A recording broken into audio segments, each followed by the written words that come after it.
Hello, good morning mga paps. So nandito tayo ngayon sa ating garahe.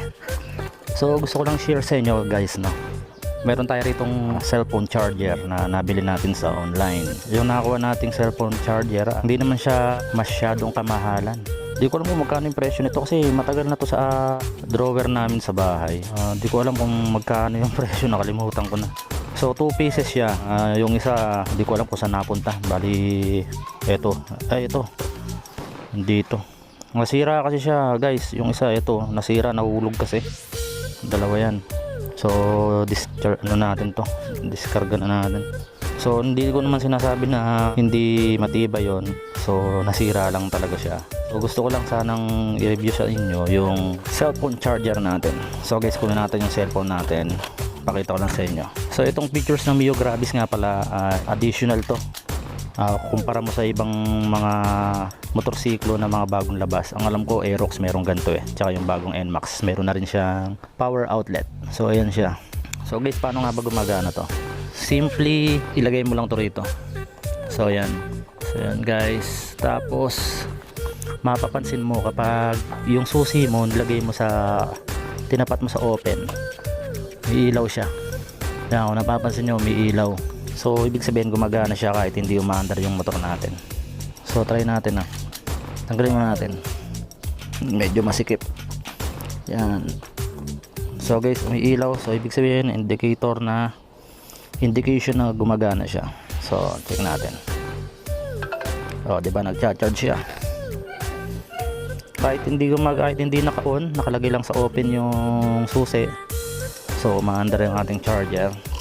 Pero guys, hindi to advisable na iiwanan mong naka-charge yung cellphone mo na hindi umaandar yung engine mo, kasi pwedeng malobat yung battery mo sa motor, tapos mag-check engine siya, malaking trouble din yun. So pag mag-charge kayo, check nyo rin yung voltahe ng battery mo. So 12.6 pa siya, so dapat pwede nang read. Mas maganda, ayan, naglolobat siya agad 11.2 pag gumagamit ka na ng mga ibang accessories ng motor mo.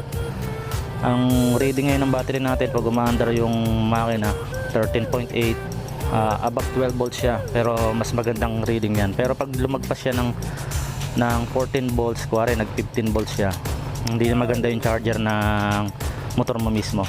So guys, advisable nga pala to yung motor na to na meron ng built-in na charger, na meron siyang power outlet, kasi lalo na kapag gumagamit ka ng mga apps tulad ng Lalamove, Grab. Ako kasi may Lalamove ako, may Grab din. Tapos at the same time medyo mahina yung battery ng cellphone natin, so kailangan natin ng charger kasi sa labas tayo nagtatrabaho. So ayan guys, gumagana siya. Nasubukan ko na tong hindi siya fast charger. Tsaka tanggalin natin to, pakita ko sa inyo. Yung ampere lang nito, umiinit siya guys. Saglit mo lang na ilagay yung umiinit siya, pero hindi naman ganun kainit.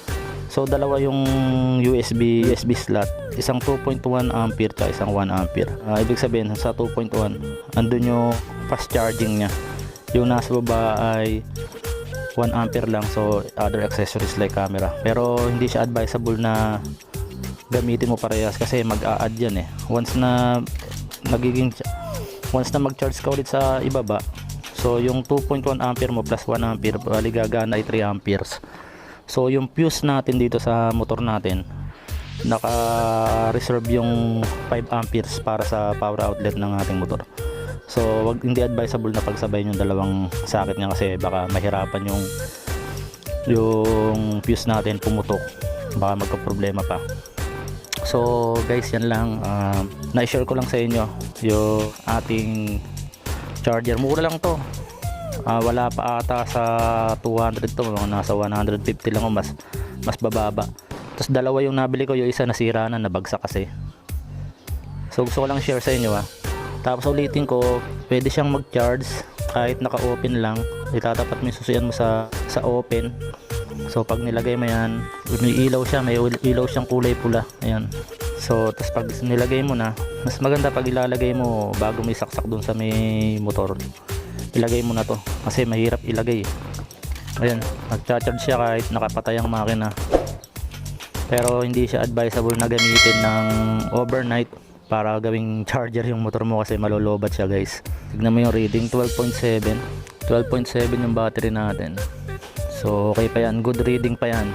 So guys, yan lang, gusto ko lang share sa inyo yung battery natin. So sana may natutunan kayo kahit konti. So ulitin ko, Scoria Motovlog po. Pag bago ka lang sa channel ko, please don't forget to subscribe, like and share my video. Scoria Motovlog, ang inyong lingkod. You like an animal.